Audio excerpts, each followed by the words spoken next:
નમસ્કાર દર્શક મિત્રો, હું પિનલ આપનું સ્વાગત કરું છું મારા ખાસ કાર્યક્રમ એક મુલાકાત ઝાયડસ હોસ્પિટલના ડોક્ટર સાથે, કે જેમાં અલગ અલગ બીમારીઓ વિશે આપણે જણાવતા હોઈએ છીએ ને તેની સાથે સાથે એની ટ્રીટમેન્ટ એના વિશે પણ આપને જાણકારી આપતા હોઈએ છીએ. આજે ખાસ આ કાર્યક્રમમાં વાત કરીશું ઇન્ફ્લામેટરી બોલ ડિઝીઝ એટલે કે આંતરડાના સોજાની. ક્યાંક ને ક્યાંક આ બીમારી અત્યારે વધુ પ્રમાણમાં જોવા મળી રહી છે. જો આ બીમારી વિશે વાત કરીએ તો પેટની અંદર કોઈ સોજો હોવો કે પછી પેટની કોઈ અન્ય સમસ્યાઓના લીધે આ બીમારી જોવા મળતી હોય છે અને એની સાથે સાથે ક્યાંક એ પણ આપણે કહીએ કે પાચન તંત્ર સાથે જોડાયેલી હોય છે આ બીમારી, કે સમટાઈમ્સ ક્યાંક કહી શકીએ છીએ કે ક્રોનિક ઇન્ફ્લામેશનનું કારણ પણ બની જાય છે. એના વિશે વધુ જાગૃતતા લાવવાનો પ્રયાસ કરીશું, જેની માટે મારી સાથે આજે ખાસ અહીંયા જોડાઈ ગયા છે doctor Tejas Modi, MD DM senior gastroenterologist છે ઝાયડસ હોસ્પિટલથી. ડૉક્ટર તેજસ મોદી, આપનું સ્વાગત છે. Thank you. ડૉક્ટર તેજસ, સૌથી પહેલાં જ્યારે આજે આપણે વાત કરી રહ્યા છીએ, આપણો જે સબ્જેક્ટ છે આજે આંતરડાનો સોજો એટલે કે ઇન્ફ્લામેટરી બોલ ડિઝીઝ, સૌથી પહેલાં લોકોને એના વિશે જણાવવાનો પ્રયાસ કરીશું. તો શું છે આ IBD, આ બીમારી? તો જેવી રીતે જણાવવામાં આવ્યું, ઇન્ફ્લેમેટરી બોવલ ડિસીઝ.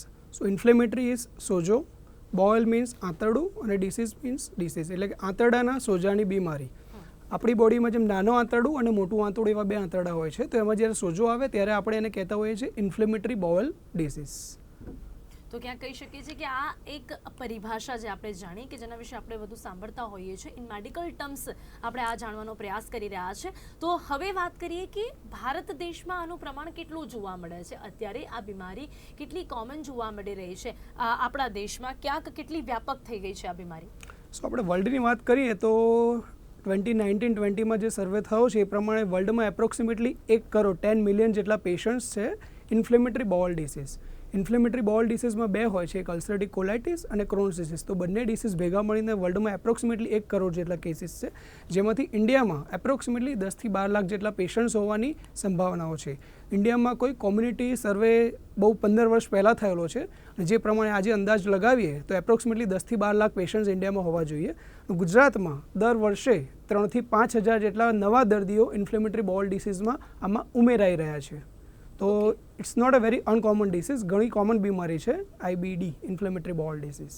એટલે ક્યાં કહી શકીએ છીએ અત્યારે આ સમયમાં ઘણી કોમન થઈ ગઈ છે આ બીમારી, પણ અત્યારે જો કોમન આ બીમારીને કહી શકાય ડૉક્ટર, તો સૌથી વધારે ક્યાંક આપણે કહી શકીએ કે કેટલી ઉંમરના લોકોમાં વધારે જોવા મળી રહી છે બીમારી? કારણ કે દરેક બીમારી, જ્યારે આપણે મોટી બીમારીઓની વાત કરીએ તો લગભગ લોકો માનતા હોય છે કે જેમ જેમ ઉંમર વધે છે એમ ઘણી બીમારીઓને આપણે આમંત્રણ આપીએ છીએ, પણ આ જો બીમારીની વાત કરવામાં આવે તો આ બીમારીની નું કોઈ ઉંમર સાથે કંઈ પણ આપણે કહી શકીએ છીએ લેવા દેવા છે ખરી, કે કોઈ એક ઉંમરમાં બીમારી વધારે જોવા મળતી હોય?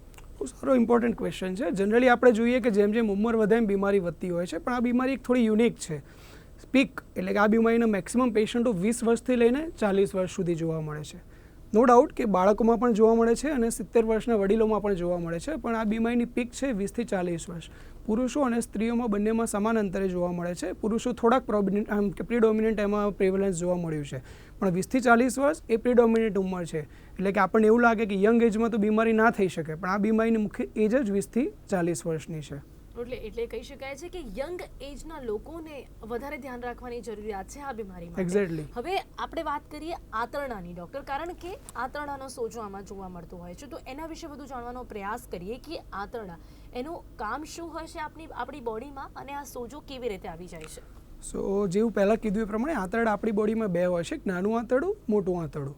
સો નાનું આંતરડું એટલા માટે કહેવાય છે કે એનો ડાયામીટર નાનો હોય છે, વ્યાસ નાનો હોય છે, તો એપ્રોક્સિમેટલી 20 ફૂટ જેટલું લાંબુ હોય છે. જ્યારે મોટું આંતરડું પહોળું હોય છે પણ એની લંબાઈ એપ્રોક્સિમેટલી 5 ફૂટ જેટલી હોય છે. તો નાના આંતરડાનું મુખ્ય કામ આપણે જે ખોરાક લઈએ એમાંથી જે પોષક તત્વો હોય, carbohydrates, lipids, protein, vitamin, minerals, એ બધી વસ્તુ આપણી બોડીમાં શોષવાનું, એબ્ઝોર્બ કરવાનું કામ નાના આંતરડાનું છે. જ્યારે એ બધું એબ્ઝોર્બ થઈ ગયા પછી જે ફૂડ રેસિડ્યુ બચે એ મોટા આંતરડામાં જાય અને મોટું આંતરડું એમાંથી પાણી અને સોડિયમ શોષીને એને સ્ટૂલ એટલે કે મળના સ્વરૂપમાં ફેરવવાનું કામ કરે છે. સો નાનું આંતરડું ખોરાકમાંથી પાચક તત્વો બધા પોષણના તત્વો બધા એબ્ઝોર્બ કરવામાં હેલ્પ કરે છે. અને જ્યારે મોટું આંતરડું એ જે સ્ટૂલની ક્વોન્ટિટી એને મિનિમાઇઝ કરવાનો ટ્રાય કરે અને એને સોલિડ ફોર્મમાં કન્વર્ટ કરવાનું કામ કરતું હોય છે આપણી બોડીમાં. ઓકે, તો અહીંયા કહી શકીએ કે આના જે અમુક સિમ્ટમ્સ જોવા મળતા હોય છે એ શું હોય છે, જેથી કરીને આપણને ખ્યાલ આવી શકે કે આ મે બી આઈબીડી હોઈ શકે છે. કેવા પ્રકારના સિમ્ટમ્સ આપણને આપણી બોડીમાં જોવા મળે તો આપણે વિચારવાની જરૂરિયાત છે કે આ કદાચ ઇન્ફ્લેમેટરી બાઉલ ડિઝીઝ હોઈ શકે છે. તો ઇન્ફ્લેમેટરી બાઉલ ડિસીઝ એ કોમ્બિનેશન છે બે બીમારીઓનું. એક છે અલ્સરેટિવ કોલાઇટિસ, બીજી છે ક્રોન્સ ડિસીઝ. સો અલ્સરેટિવ કોલાઇટિસ એ બીમારી એક્સક્લુઝિવલી મોટા આંતરડાની હોય છે. એટલે કે એ બીમારી મોટા આંતરડાની ઉપર નાના આંતરડામાં ક્યાંય જતી નથી. સો કમ્પ્લીટલી મોટા આંતરડાની બીમારી, અને એના લક્ષણો સ્ટૂલમાં એટલે કે મળમાં બ્લડ આવવું એ એનું મુખ્ય સિમ્ટમ્સ છે, જેને અમે બ્લડી ડાયરિયા પણ કહેતા હોઈએ છીએ.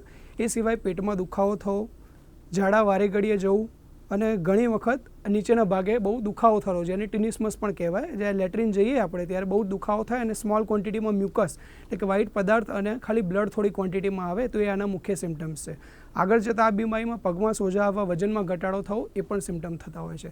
સો પ્રિડોમિનન્ટલી ઝાડામાં બ્લડ આવવું, વજન ઓછું થવું, સોજા આવવા અને નીચેના ભાગમાં દુખાવો થવો એ અલ્સરેટિવ કોલાઇટિસના સિમ્ટમ્સ છે.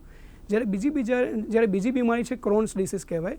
જેમ અલ્સરેટિવ કોલાઇટિસ ખાલી મોટા આંતરડામાં રિસ્ટ્રિક્ટેડ રહે છે, પણ ક્રોન્સ ડિસીઝ મોઢાથી ચાલુ કરીને ગુદાના ભાગ સુધી, એનલ રિજન સુધી કોઈ પણ અંગમાં થઈ શકે છે. તો એના સિમ્ટમ્સ પણ થોડા વેરિયેબલ છે.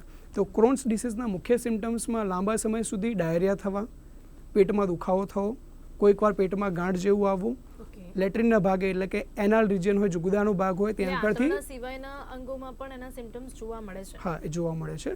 પહેલાં આંતરડાના સિમ્ટમ્સમાં એમાં નીચેના ભાગમાં જો રસી આવવી અને કોઈક વખત ત્યાં આગળ ગાંઠ જેવું થઈ જાય, એ બધા સિમ્ટમ્સ જોવા મળે છે. આંતરડું ગંઠાઈ પણ જતું હોય છે. બહુ સરસ ક્વેશ્ચન છે કે આંતરડા સિવાય પણ કોઈ અંગોમાં આ બીમારી પ્રસરે છે, તો હા પ્રસરે છે. તેમાં મુખ્ય અંગ હોય છે આપણા સાંધા, બોન્સ. તો આર્થરાઇટિસ જેને સંધિવા કહેતા હોય છે, તો સંધિવા જેવા લક્ષણો પણ ઇન્ફ્લેમેટરી બાઉલ ડિસીઝમાં આવતી હોય છે. જેમાં આપણા જોઈન્ટ્સ હોય સ્ટીફ થઈ જાય અથવા એમાં દુખાવો થવો. પછી આંખોમાં ઘણી વખત રેડ આઈ કહેતા હોઈએ છીએ, જેને કે આંખો વારી ઘડી લાલ થવી, સ્કિન ઉપર વારી ઘડી બ્લિસ્ટર્સ અને અલ્સર થઈ જવા, એ પણ એના સિમ્ટમ્સ છે. વધુમાં ઘણી વખત લીવરની બીમારી તરીકે પણ પ્રેઝન્ટ થતા હોય છે. લીવરમાં પ્રાઇમરી સ્ક્લેરોસિસ કેલોન્જાઇટિસ નામની એક બીમારી છે, જે પણ આઈબીડી સાથે એસોસિએટેડ હોય છે, અને લીવરના સિમ્ટમ સાથેના પેશન્ટને પણ ઇન્ફ્લેમેટરી બાઉલ ડિસીઝ હોઈ શકે છે. તો આને કહેવાય એક્સ્ટ્રા ઇન્ટેસ્ટિનલ મેનિફેસ્ટેશન, જે આઈબીડી સાથે એસોસિએટેડ હોય છે. હવે આ બીમારી થવાના કારણો શું હોય છે ડૉક્ટર? કારણ કે જે પ્રકારે આપણે વાત કરી કે આંતરડાનો સોજો, પણ એની સાથે સાથે આ આંતરડા સિવાયના અંગોમાં પણ આપણને જોવા મળે છે, એટલે કે સંધિવા, સાંધા સુધી પણ આ જાય છે આ બીમારી. તો અહીંયા એની કહી શકાય છે કે આ વધુ પરેશાનીમાં મૂકે છે આ બીમારી. તો આની પાછળ કારણો કયા જવાબદાર છે, જેથી કરીને બચી શકાય, આપણે ધ્યાન રાખી શકાય? સો ઇન્ફ્લેમેટરી બાઉલ ડિસીઝ આઈબીડી એક ટાઈપની ઓટોઇમ્યુન ડિસીઝ છે. ઓટોઇમ્યુન ડિસીઝ મીન્સ આપણી ઇમ્યુન સિસ્ટમ, આપણા ઇમ્યુન સેલ્સ, બી સેલ્સ, ટી સેલ્સ ને જે બધું આપણે કોરોનામાં બહુ અત્યારે થોડા અવેર થયા છીએ, તો આપણી ઇમ્યુન સિસ્ટમ આપણા આંતરડાને ડેમેજ કરી રહી છે. વાય? બિકોઝ દે ફીલ કે આપણા આંતરડાના સેલ્સ છે ફોરેન છે, એટલે કે બીજા છે, અને એના કારણે આંતરડાને ડેમેજ કરે છે. તો એના માટેના ઘણા બધા ફેક્ટર્સ છે, જેમ કે જીનેટિક પ્રેડિસ્પોઝિશન, આપણું જનીન, ઘણાના જનીન તંત્રમાં થોડું પ્રોબ્લેમ હોય ત્યારે આવું થઈ શકે. અમુક બેક્ટેરિયા જેમ કે કેમ્પાલોબેક્ટર જેજુનિન એવા બેક્ટેરિયા, જે બેક્ટેરિયાનું કોઈક વાર જો ઇન્ફેક્શન લાગ્યું હોય તો એના કારણે પણ આઈબીડી પ્રેસિપિટેટ થઈ શકે છે. બીજા અમુક ખોરાક પણ પ્રિડિસ્પોઝ થયા છે, પણ આજની તારીખે કોઈ સાયન્ટિફિક પ્રૂફ નથી કે કયા કારણથી ઇન્ફ્લેમેટરી બાઉલ ડિસીઝ આપણી બોડીમાં આવે છે. So it is an autoimmune disease, જેને આપણે એક ટાઈપની એલર્જી કહી શકીએ, પણ એના માટેના ઠોસ કારણ હજી સુધી આપણે શોધી શક્યા નથી. અને દેટ્સ વાય એના માટે પ્રિવેન્ટ કઈ રીતે કરી શકાય એ માટેના કોઈ અત્યાર સુધી આપણી પાસે બહુ કારણો કે એના ઉપાયો નથી આપણી પાસે. જી ચોક્કસથી. એટલે કોઈ એક પર્ટિક્યુલર રીઝન આપણે અહીંયા આ બીમારી માટે નથી શોધી શકતા, પણ હા ટ્રીટમેન્ટ છે જેના વિશે આપણે વાત કરીશું. પણ એ પહેલાં હું આપણે એ પૂછવા માંગીશ કે ક્યાંક કોઈ ખોરાક જવાબદાર હોય છે આની માટે, કે જો કારણ કે ગેસ સાથે જો કોઈ કનેક્શન હોય તો કદાચ હોઈ શકે કે કોઈ ખોરાક આની માટે જવાબદાર હોય કે જે વધારે પ્રમાણમાં લેવાથી કે પછી એ ખોરાક લેવાથી આ બીમારી થતી હોય? સો આ પ્રશ્ન બહુ કોમન છે કે જ્યારે કોઈ પેશન્ટને ઇન્ફ્લેમેટરી બાઉલ ડિસીઝ હોય ત્યારે એમનો પહેલો ક્વેશ્ચન હોય છે કે અમે કંઈ ખાધું નથી, અમે કંઈ બહાર જમતા નથી, તો પણ આ બીમારી કેમ થઈ? તો ઇટ્સ અ ઇઝી એક્સપ્લેનેશન કે આ બીમારી કંઈ પણ ખાવાથી થતી નથી.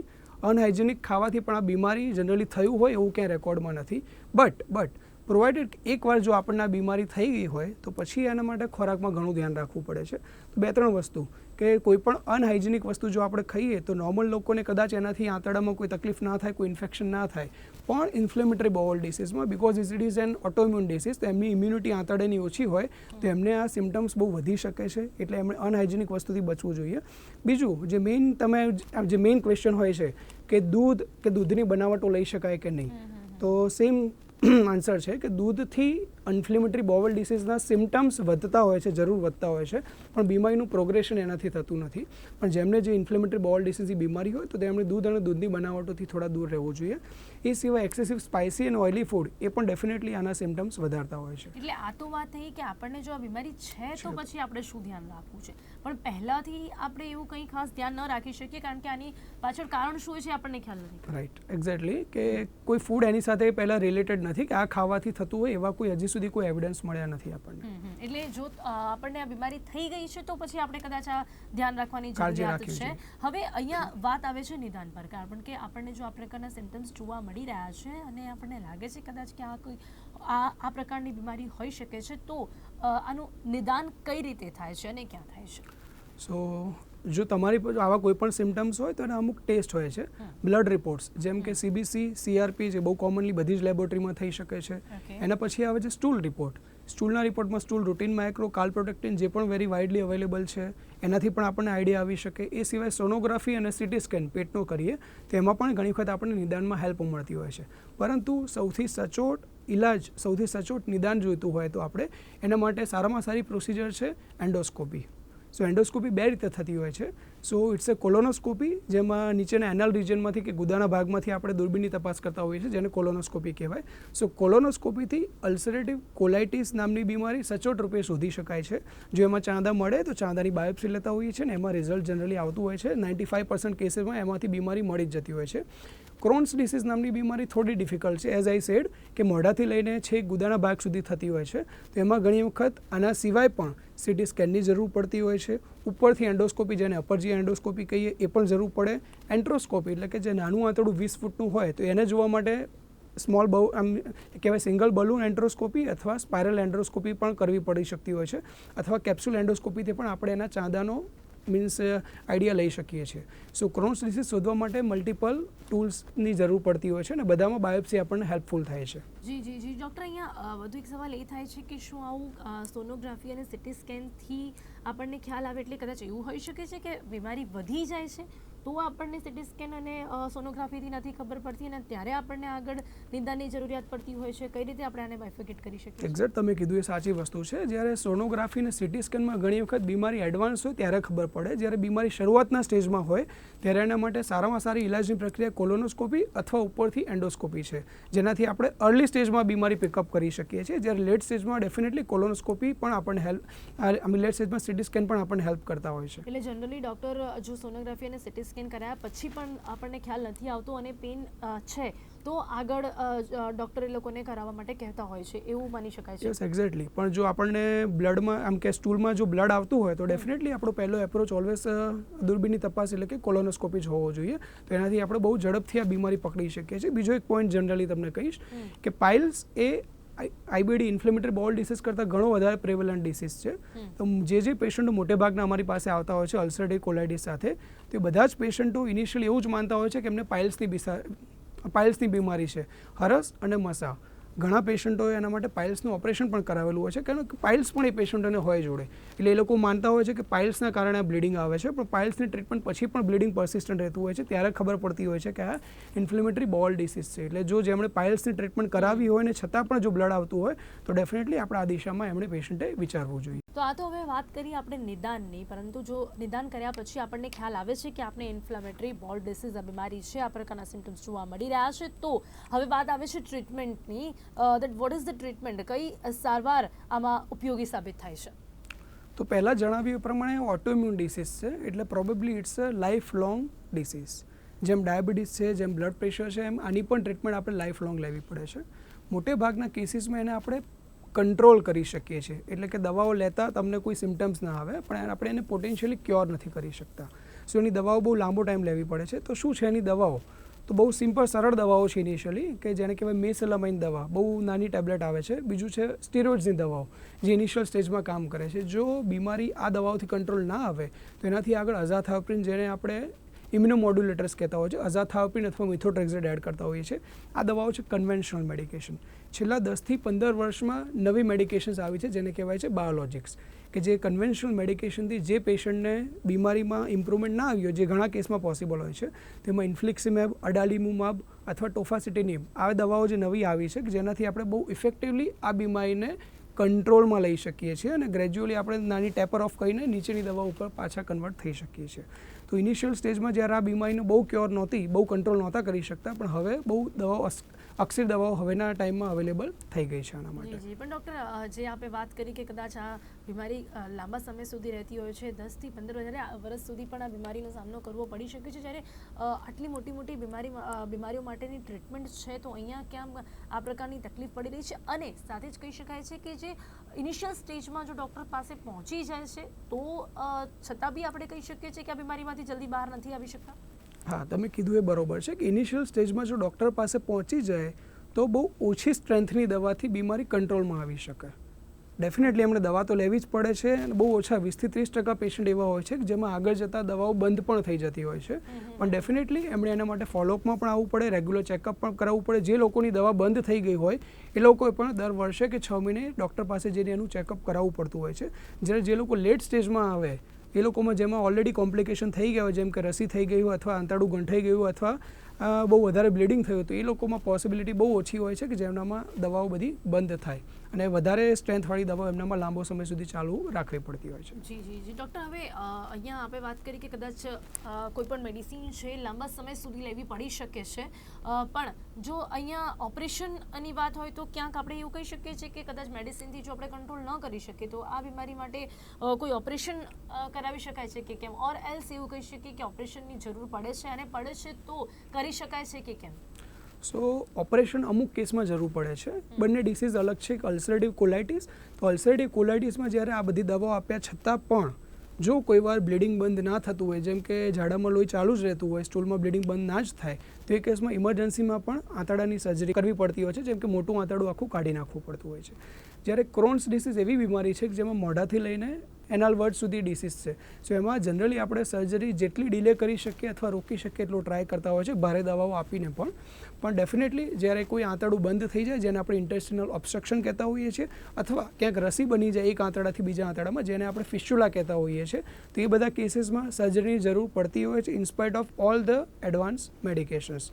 But definitely surgery is the last option for all our patients. જી, અને સર્જરી જો કરાવવામાં આવે છે ડૉક્ટર, તો એ પછી શું એવું કહી શકીએ છીએ કે એ જે વ્યક્તિ છે બીમારીમાંથી બહાર આવી જાય છે પછી સર્જરી, કે સર્જરી પછી પણ અમુક વાતો માટે આપણે ધ્યાન આપવું પડતું હોય છે? ના, સર્જરી પછી પણ આપણી બીમારી રહેવાની છે. આખું મોટું આંતરડું કાઢી લઈએ પછી પણ એક પાઉચ બનાવતા હોય તો પાઉચમાં પણ સોજો આવી શકે. સો સર્જરી પછી પણ જ્યારે આખું આંતરડું કાઢી નાખીએ પછી પણ પેશન્ટે ડૉક્ટર પાસે ફોલોઅપમાં પણ આવવું પડે છે, અને દવાઓ પણ લાંબા સમય સુધી ચાલુ રાખવી પડતી હોય છે. સર્જરી, એઝ આઈ સેડ, કે it's mostly an emergency surgery. So plan કરીને સર્જરી બીમારી રોકવા માટે નથી હોતી, જસ્ટ આપણે એને કોમ્પ્લિકેશન રોકવા માટે આ સર્જરી કરતા હોઈએ છીએ. બીમારી તો સર્જરી પછી પણ રહેતી હોય છે, સો મેડિકેશન્સ એના પછી પણ ચાલુ રહેતી હોય છે. જી ડૉક્ટર, હવે અહીંયા જ્યારે આપણે વાત કરી છે ઇન્ફ્લેમેટરી બોલ ડિઝીઝની, એટલે કે આંતરડામાં સોજો આવે છે, અને આપણે આ તમામ વાત કરી છે. સિમ્ટમ્સ જો આપણે અહીંયા જોવા જઈએ તો ક્યાંક ને ક્યાંક લગભગ સિમ્ટમ્સ જે સામાન્ય ગેસમાં જોવા મળતા હોય છે એવા જ સિમ્ટમ્સ આમાં જોવા મળતા હોય છે. તો ક્યાંક જે તે સામાન્ય લોકો છે એ લોકોને નોર્મલ ગેસ સમજીને ઇગ્નોર કરતા હોય છે, અને એટલા જ માટે કદાચ ઘણા લોકો ડૉક્ટર સુધી નથી પહોંચતા, અને એટલા જ માટે કદાચ એવું કહી શકીએ છીએ કે લેટ થતું હોય છે, ને પછી જે બીમારી વધી જાય છે ત્યારે ડૉક્ટર પાસે જવાય છે. તો આ બંને વચ્ચે આપણે ડિફરન્સ કેવી રીતે સમજી શકીએ છીએ કે ઇટ્સ નોટ નોર્મલ ગેસ, એટલે કે આ ગેસ નથી, સાદા ગેસની બીમારી હોય એ અલગ છે અને આ અલગ છે, કઈ રીતે સમજી શકાય છે? તમારો ક્વેશ્ચન બહુ સારો છે કે મોટે ભાગના લોકોને થોડા વત્તા અંશે પેટમાં થોડું પેટ ફૂલી જવું, ગેસ થવો, ઓડકાર આવવા, કોઈક વાર ડાયરિયા થતા, બધા સિમ્ટમ્સ બહુ કોમન છે. પણ જે સિમ્ટમ્સ મેં તમને કીધા એમાંના લેટ્રિનમાં બ્લડ આવવું, લાંબા સમય સુધી ડાયરિયા ચાલવા, વજન ઘટવું, પેટમાં એટલો દુખાવો થવો કે જેમાં ઇન્જેક્શન પણ લેવું પડી શકે, તો આ બધા સિમ્ટમ્સ સાદી ગેસની બીમારીમાં નથી હોતા. આઈબીડી એટલે કે ઇન્ફ્લેમેટરી બોવલ ડિસીઝ જેવી જ એક બીમારી હોય છે, ઇરિટેબલ બોવલ સિન્ડ્રોમ, જેમાં લોકોને જમ્યા પછી થોડો પેટમાં ગેસ રહે, કોઈક વાર લેટ્રિન જવું પડે, એ પણ આટલી જ કોમન છે. પણ મેં જે તમને સિમ્ટમ્સ કીધા વોર્નિંગ સિમ્ટમ્સ છે, બ્લડ આવવું, વજન ઘટવું, પેટમાં અસહ્ય દુખાવો થવો, એ બધી વસ્તુ જો હોય તમને તો ડેફિનેટલી એના માટે આગળ ચેકઅપ કરાવવું જોઈએ. સાદી ગેસની બીમારી સમજીને એને નિગ્લેક્ટ ના કરવું જોઈએ. જી જી જી જી તો અહીંયા ખાસ કરીને આપણે જ્યારે વાત કરી રહ્યા છે તો એક મેસેજ જો આપણે લોકોને આપવો હોય, કારણ કે આપણે જે રીતે વાત કરી રહ્યા છીએ કે આ બીમારી જેના સિમ્ટમ્સ લગભગ સામાન્ય ગેસ જોવા મળતા હોય છે અને ઘણા લોકો એને ઇગ્નોર કરતા હોય છે અને અત્યારે ભારત દેશમાંનું પ્રમાણ પણ ખૂબ જ વધતું જોવા મળી રહ્યું છે, ત્યારે ખાસ કરીને લોકોને શું કહેવા માંગશો આપ? એ જ કે જો લાંબા સમય સુધી આંતરડાની બીમારીના કોઈ પણ લક્ષણ હોય, જેમાં બ્લડ આવવું, લાંબા સમય સુધી ડાયરિયા રહેવા, લાંબા સમય સુધી વોમિટિંગ રહેવી, વજનનો ઘટાડો થવો અથવા પેરિએનલ રિજનમાં એટલે કે ગુદાના ભાગમાં જો દુખાવો થતો હોય તો don't neglect this symptoms. This could be the early symptoms of the IBD, inflammatory bowel disease, એટલે કે શરૂઆતના તબક્કાના સિમ્ટમ્સ તમને હોઈ શકે છે. ડેફિનેટલી આ સિમ્ટમ્સ જો રહેતા હોય તો તમારે કોઈ સ્પેશિયાલિસ્ટને આગળ મળીને એનું નિદાન કરવાની પ્રક્રિયા શરૂ કરવી જોઈએ. જી જી જી ડૉક્ટર, અહીંયા બીજો એક સવાલ મેસેજ પછી મારે આપને એ પણ પૂછવું છે કે જે આપણે વાત કરી વચ્ચે કે કદાચ આ બીમારી જ્યારે એની શરૂઆત થાય છે, એના સિમ્ટમ્સ જે જોવા મળતા હોય છે તો શરૂઆત તો ક્યાંક આંતરડાથી થાય છે પણ એ પહોંચે છે ક્યાંક સાંધા સુધી, એટલે જ્યારે આ બીમારી ત્યાં સુધી પહોંચી જાય છે તો પછી એનો કંઈક ટ્રીટમેન્ટ પાર્ટ ચેન્જ થાય છે કે કેમ? કારણ કે છેક આંતરડાથી જો આ વધારે બીજી રીતે પણ અસર કરતી હોય છે, બીજા અંગોમાં પણ ફેલાતી હોય છે, તો પછી ક્યાંક કહી શકે છે કે એને ટ્રીટમેન્ટની પણ શરૂઆત કરવી પડતી હોય છે, કારણ કે એક તરફ સંધિવા પણ છે એટલે સાંધા સુધી પહોંચી ગઈ છે આ બીમારી. સાચી વસ્તુ છે કે ઘણા કેસીસમાં સાંધાનીના સિમ્ટમ્સ એટલે કે જોઈન્ટ સિમ્ટમ્સ અને આંતરડાની સિમ્ટમ્સ ઘણી વખતે સાથે જોવા મળતા હોય છે. તો એ કેસમાં દવા થોડીક ડિફરન્ટ થતી હોય છે. ઘણા કેસમાં ઇનિશિયલી શરૂઆત સાંધાના દુખાવાથી થાય ને પછી તપાસ કરીએ તો ખબર પડે કે આપણને આંતરડાનો સોજો છે. તો એમાં દવામાં થોડોક ફરક હોય છે. મેં તમને ઇનિશિયલી જે કીધું કે બાયોલોજિક્સ નામની એડવાન્સ દવાઓ પણ આવી છે, તો એ બધી દવાઓનો રિસ્પોન્સ સાંધાની જેમને તકલીફ હોય તે લોકોમાં વધારે સારો આવે છે. પણ ડેફિનેટલી બધામાં આંતરડાનો સોજો ઉતારવો એ પ્રાયોરિટી હોય છે. એટલે આંતરડાનો સોજો જો ઉતરે તો એની સાથે સાથે સાંધાની તકલીફ, સાંધાની સ્ટીફનેસ કે દુખાવો પણ ગ્રેજ્યુઅલી ઓછો થતો હોય છે. જી જી જી ડૉક્ટર, હવે જો વાત કરવામાં આવે ઝાયડસ હોસ્પિટલની, તો આ બીમારી માટે ઝાયડસ હોસ્પિટલમાં કયા પ્રકારની ટેકનોલોજી સુવિધાઓ અવેલેબલ છે? એની સાથે સાથે જો એડવાન્સ ટેકનોલોજીની પણ વાત કરવામાં આવે તો ઝાયડસ હોસ્પિટલમાં આ બીમારી માટેની કઈ સુવિધાઓ અવેલેબલ છે? સો ઇનિશિયલી મેં કીધું એ પ્રમાણે બ્લડ ટેસ્ટ, સ્ટૂલ ટેસ્ટ અને સોનોગ્રાફી અથવા સિટી સ્કેન એ બધી જ જગ્યાએ અવેલેબલ છે. પણ ઘણી વખત આ બધા ઉપાયોથી આપણને બીમારીનું નિદાન મળતું નથી. તો એ કેસમાં કોલોનોસ્કોપી, ઉપરથી એન્ડોસ્કોપી, અપર જી એન્ડોસ્કોપીની સાથે સાથે એન્ટ્રોસ્કોપીની જરૂર પડતી હોય છે, જેમાં સિંગલ બલૂન એન્ટ્રોસ્કોપી અથવા સ્પાયરલ એન્ટ્રોસ્કોપી છે અથવા કેપ્સ્યુલ એન્ડોસ્કોપી. તે બધી ફેસિલિટી ઝાયડસમાં એક જ સાથે અવેલેબલ છે. જો પેશન્ટને કોઈ પણ ડાઉટ હોય અમને કે આ તપાસમાં રિઝલ્ટ મળતું નથી તો અમે બીજી તપાસ કરીને પણ પેશન્ટને પૂરેપૂરું નિદાન આપી શકીએ છીએ, જે ફેસિલિટી પ્રોબેબલી બીજે ક્યાંય એક ફ્લોર પર અવેલેબલ નથી. So that's a advantage for patient કે જો એમને ડાઉટ હોય આ બીમારી માટેનો તો ડેફિનેટલી તે લોકો ઝાયડસ આવી શકે છે અને definitely we can diagnose this disease with the more confidence. જી, તો ડૉક્ટર, એટ ધ એન્ડ આપણે એવા લોકોને પણ એક મેસેજ કે જે લોકોને આ બીમારી છે, ઇન્ફ્લેમેટરી બોવલ ડિસીઝ, જે લોકો એની ખાસ કરીને એની સારવાર એ લોકોની ચાલી રહી છે, પણ આપણે જે પ્રકારે વાત કરી કે ઘણા લાંબા સમય સુધી ચાલે છે, આ 10-15 વર્ષ સુધી, એટલે કહી શકાય ને કે ઘણા લોકો એવા પણ હશે કે જે લોકો પરેશાન હોય છે, જે લોકોને એવું પણ લાગતું હોય છે કે ક્યાં સુધી દવા લેવી, અને એ લોકો માનસિક રીતે પણ હેરાન થતા હોય છે અને આ પ્રકારના સિમ્ટમ્સ વારંવાર જોવા મળવા અને એની સાથે સાથે ક્યાંક વારંવાર આ રીતે હેરાન થવું, તો એવા લોકો માટે પણ આપ શું કહેવા માંગશો? એ લોકોએ શું ધ્યાન રાખવું જોઈએ અને સાથે સાથે કે ક્યાંક ને ક્યાંક કહી શકીએ છીએ કે આને કંટ્રોલમાં તો કરી જ શકાય છે? So I just want have a message for them કે આ બીમારી એક ટાઈપની ડાયાબિટીસ, બ્લડ પ્રેશર કે હાર્ટ એટેક જેવી જ બીમારી છે. તમારી બીમારી જો કંટ્રોલમાં છે તો એ દવાના કારણે છે. સો ડોન્ટ સ્ટોપ ધ મેડિકેશન્સ. એવું બહુ જોઈએ, ઇટ્સ અ હ્યુમન મેન્ટાલિટી કે ધારો કે તમને આંતરડાના સોજાની બીમારી છે, 2 વર્ષ 3 વર્ષ સુધી સારું રહ્યું, પછી ડૉક્ટર પાસે જવાની જગ્યાએ જાતે જ આપણે દવા ઓછી કરી દેતા હોઈએ છીએ અને ultimately over the span of 1 or 2 years આપણે એને બંધ પણ કરી દેતા હોઈએ છીએ. કેમ? ઉદાહરણો, એક્ઝામ્પલ્સ પણ કદાચ લોકોને આપી શકતા હો આપના પેશન્ટ્સ હોય ઝાયડસ હોસ્પિટલના કે જેમને ટ્રીટમેન્ટ કરાવી હોય, જે લોકોની ટ્રીટમેન્ટ ચાલી રહી હોય ને એ લોકો હવે સેટિસ્ફાઈડ હોય, તો એવું પણ આપણે લોકોને જણાવી શકીએ છીએ. ડેફિનેટલી એવા ઘણા પેશન્ટ છે જેને 6, 7, 8 વર્ષ સુધી દવા લીધી હોય, જેમણે ડેફિનેટલી બીમારી ડાયગ્નોઝ થઈ હોય પણ કદાચ પૂરતા પ્રમાણમાં એડેક્વેટ દવા સારા ટાઈમે ના મળી હોય તેવા ઘણા પેશન્ટો છે કે જે અહીંયા આવ્યા પછી એમને જ્યારે બીમારી વિશે સમજાવવામાં આવ્યું કે આ લાઈફ ટાઈમની બીમારી છે જેમાં ડ્રગ કમ્પ્લાયન્સ એટલે પેશન્ટનું કમ્પ્લાયન્સ બહુ જરૂરી છે અને સારી રીતે દવા આપી એ પેશન્ટોને ઘણા સારા રિસ્પોન્સ છે બીકોઝ બીમારીની સમજ એમનામાં આવી તો એમણે દવાઓ કેવી રીતે લેવી એ બધાની એમનામાં જો એમણે રેગ્યુલર રાખ્યું તો એ બીમારી બહુ સારી રીતે કંટ્રોલમાં આવી શકી છે. જી જી જી. તો અત્યારે ડૉક્ટર સમય હવે અહીંયા સમાપ્ત થાય છે. આપ અમારી સાથે ખાસ કરીને ચર્ચામાં જોડાયા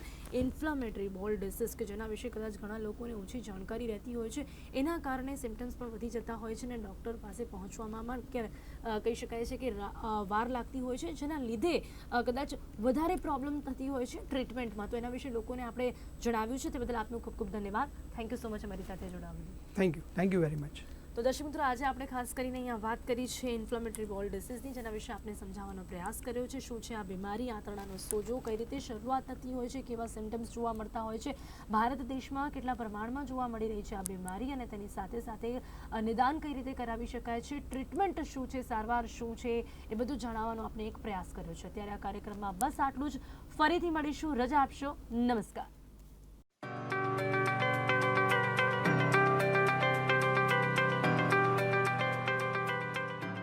ઝાયડસ હોસ્પિટલ, ગુજરાતની સૌથી વિશાળ આધુનિક મલ્ટી સ્પેશિયાલિટી કોર્પોરેટ હોસ્પિટલ, જ્યાં હૃદય રોગ, કિડની, જોઈન્ટ રિપ્લેસમેન્ટ, મગજ અને જ્ઞાનતંતુ, પેટ અને આંતરડા, કાન, નાક, ગળા તેમજ સ્ત્રી રોગને લગતા તમામ રોગોની આધુનિક સારવાર નિષ્ણાત ડોક્ટરો દ્વારા, world class operation theatre, cath lab, laparoscopy surgery unit, ICU, radiology અને પેથોલોજી યુનિટ, ઇમરજન્સી સારવાર અને એમ્બ્યુલન્સની સેવાઓ પારદર્શકતા સાથે.